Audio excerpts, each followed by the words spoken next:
Oh, how the mighty fall. It is the Martha Zoller Show. I'm here with Rod Hughey. Good morning, guys. And as we do every other week, we get together with Roger Gewolb, who at Gewolb TV, you can see all the things he does. He's an economist.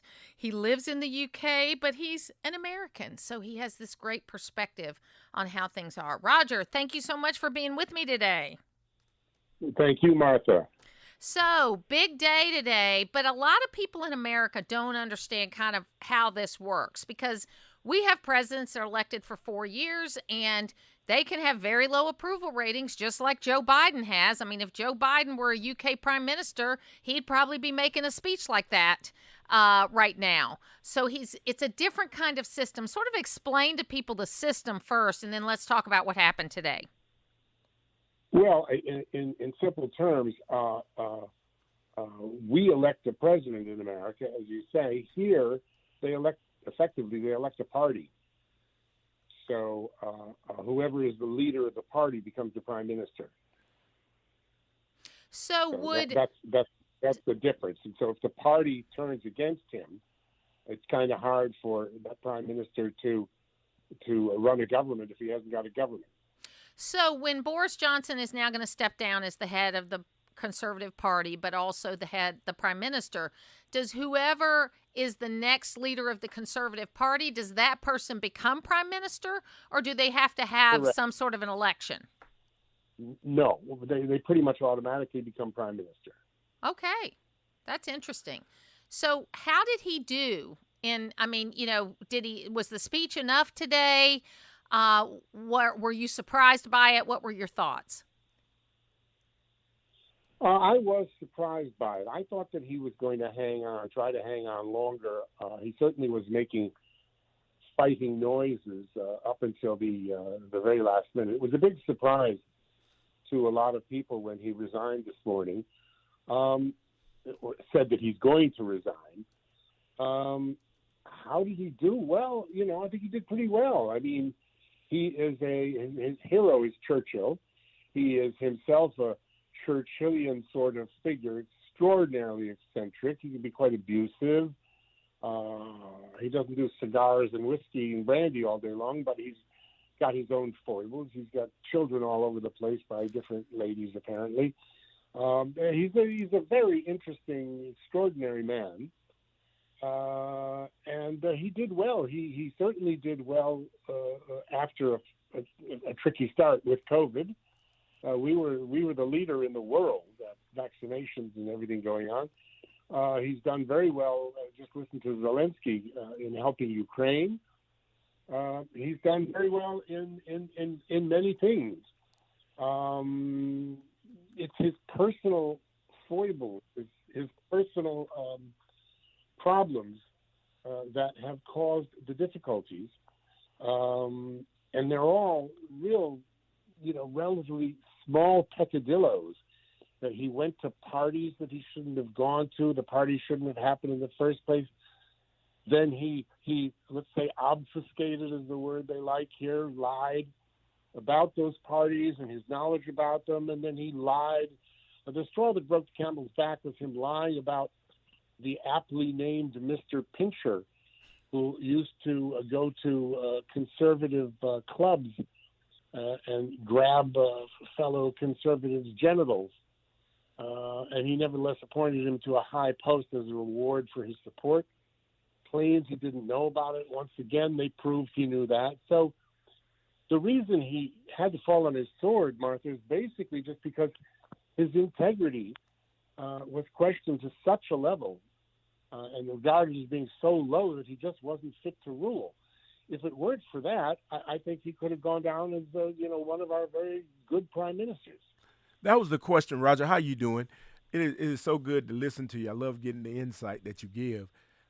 You basically almost answered. Well, you really answered my question. My question was going to be, did he absolutely have to resign? And, could he have weathered the storm? Because it seemed to me, an outsider, that he was doing pretty well other than, like you said, his personal stuff. I mean, that's a great question because that's what surprised me. I didn't think that he had to resign.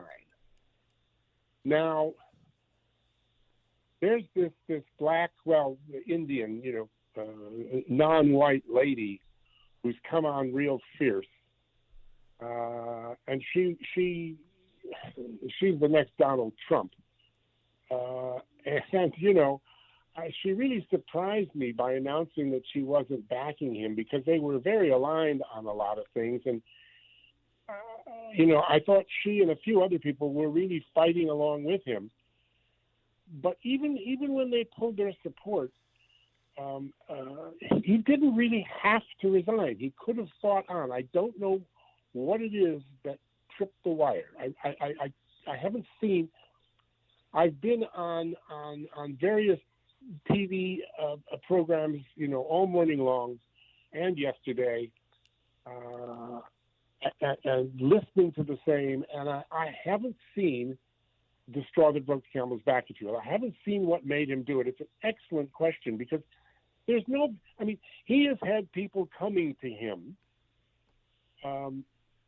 He's had people coming to him for a long time saying, you should go, you're inept, you're unethical, you have no integrity, you're a dog, you're a greased pig.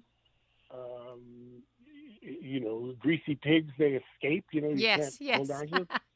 Yeah, you're a greased pig. They've insulted him to hell every which way. And it's the same thing's been going on for a long, long, long time. So the thing I've been saying on all these programs that I really find very disgraceful is how in the middle of a new wave of COVID. I haven't had COVID in 2.5 years, and now I just got it. It's all over the place.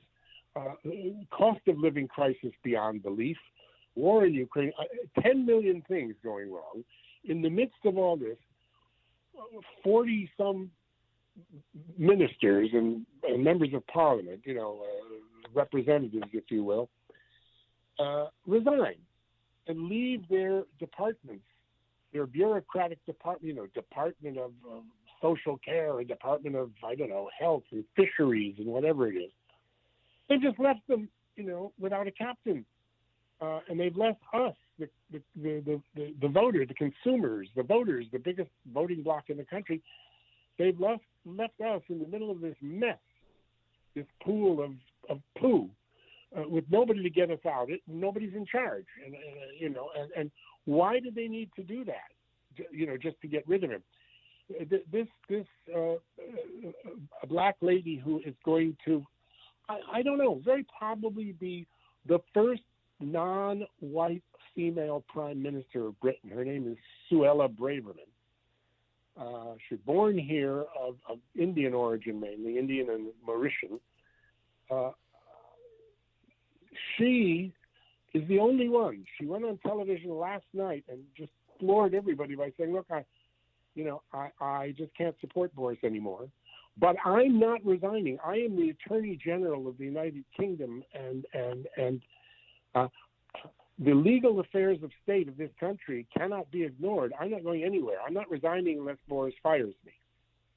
So I asked myself, why the heck didn't the other 40 people do the same thing? Why did they stay in their jobs and keep working for us, whom they're supposed to serve, right? So that's bad enough in its own.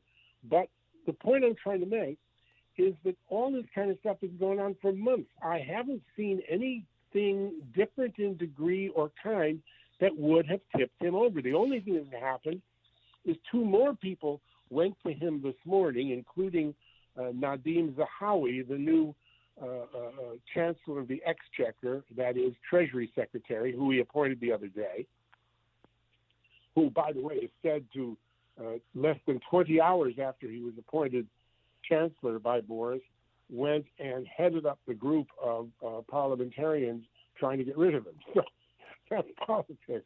But Zahawi went to see him with someone else, and the 2 of them said the same thing: you should go. But he's been hearing that, for a long time. To answer your excellent question, I don't know what did it, and that's why I'm so floored.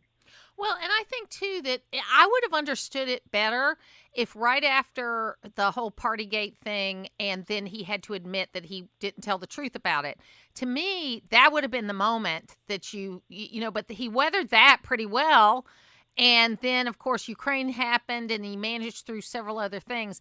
But I do think, Roger, that this whole idea that there is an underpinning, whether it's here in the United States or it's in the UK, that there is this seething anger about all of the people that died during COVID, where you couldn't have funerals, you couldn't visit the person, we took away this basic human need to not be alone.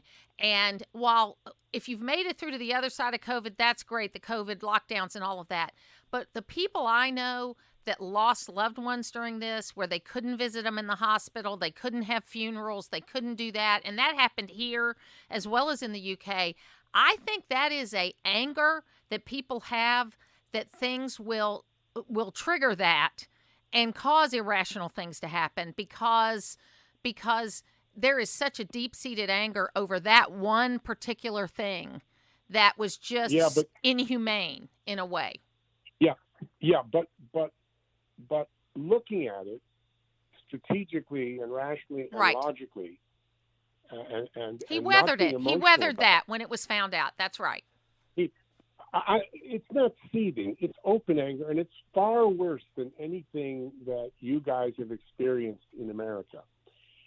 It's all embodied in the television footage of Her Majesty the Queen sitting all alone at the funeral of her husband on the night that two of these parties were going on. That's correct. Yes, the image and of that. That is the image. Yes. There's nothing seething. This is open anger boiling by the British public. But looking at this from a political analysis point of view, if you will, he did, as you say, weather that. He was fined for only one party out of whatever 18 there were or something. And you know, the thing is, that is really something. That was he responsible for the parties going on while the Queen had to sit alone? That hasn't been proved, I don't believe. But the point is, all of these things, the lying about this, the guy who grabbed genitals, the Partygate parties, one thing after another, none of them in themselves have anything to do with statecraft or statesmanship or politics or economics or finance. And on the things that count, in the places that count, I think he did very well. I think he did rather well. And we needed somebody with flair to carry us through this, just like we needed Churchill during the war. You know, anybody meeker, a Chamberlain, people like that, you know, we probably would have lost the war. And like Churchill, he's out now, but you never know what might happen. Yeah. Roger Gewolb, it is Gewolb TV.